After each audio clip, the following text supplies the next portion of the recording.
Mirko Di Tora detiene anche il primato della manifestazione, 54,55, nuotato nell'edizione scorsa del Memorial. Ha notato il miglior tempo in qualificazione, vicino al primato, 54,88.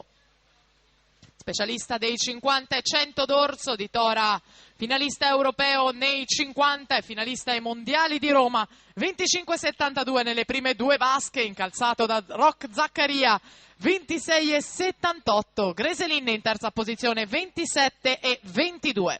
Primato italiano 50,65 di Damiano Lestingi, che lo ha sottratto proprio a Mirko Di Tora, che detiene il primato in vasca lunga. Tanto Mirko Di Tora solitario alla vittoria dei 100 d'orso. Mirko Di Tora 53,69. Ed è ancora festa per i nostri pinguini. Roch Zaccaria 55,95. Matteo Greselin 56,12 per la terza posizione. Alberton Turrini Galenda a chiudere, e dunque danze, balli per i pinguini che stanno a celebrare il nuovo primato della manifestazione, Mirko Di Tora.